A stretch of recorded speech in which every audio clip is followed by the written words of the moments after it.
Landscape architecture is the art and the science of creating spaces.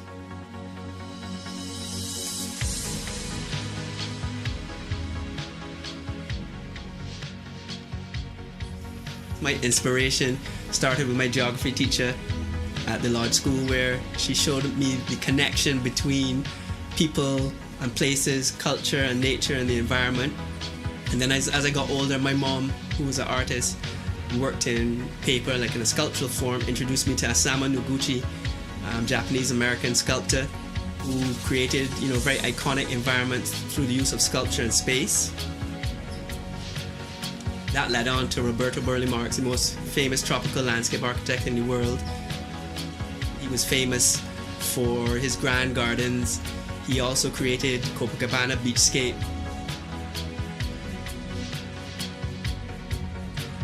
The High Line Park in New York City has kind of shown how landscape architecture can repurpose and reimagine a elevated railroad track. Frederick Law Olmsted, the way that he envisaged such a large public open space was one to be admired.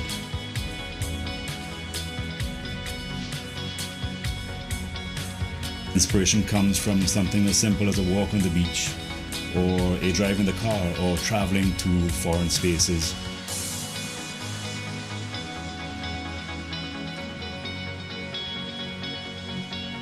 In a small island, the coastline is one of the more powerful landscapes, and we wanted to show people that landscape architecture is a very creative process, and it does not have to mean technical drawings. It draws from these inspirational spaces, and someone could go on a beach and assemble something with driftwood and create art, and that could be the genesis of great design.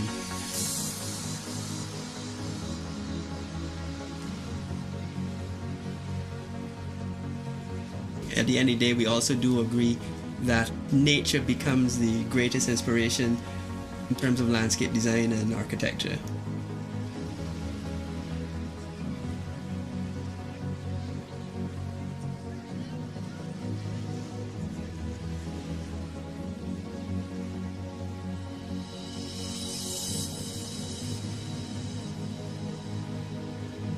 The funny thing about landscape architecture, it's so hard to define.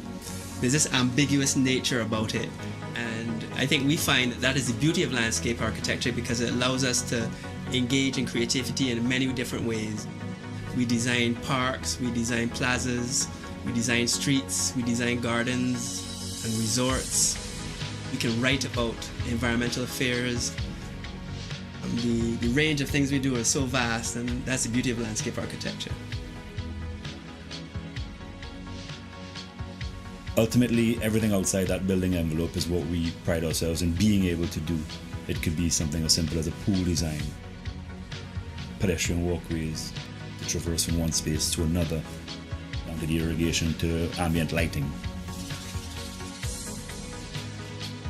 We have found with our clients that really are looking for great spaces, they recognize that they need to maybe invest a bit more of their budget on the outside, and that adds the value to their property and makes it more useful for them. Well, it's trying to find that happy marriage between the outdoor spaces and the indoor spaces, which is critical. From pool decks to transitional spaces within the gardens, more importantly even so in the evening time, where we have learned and have seen that about 90% of the entertaining happens in the evening hours. In the Caribbean, we could think of it as inside out, where the weather is so great, you should be focusing on your outside and make the transition to the inside. This idea of transition needs to happen in a grand style, but also in an effortless style. The mistake often made is people develop the house and then there's this distinct separation between outside and inside. And our job is to make that transition feel like it's special and easy.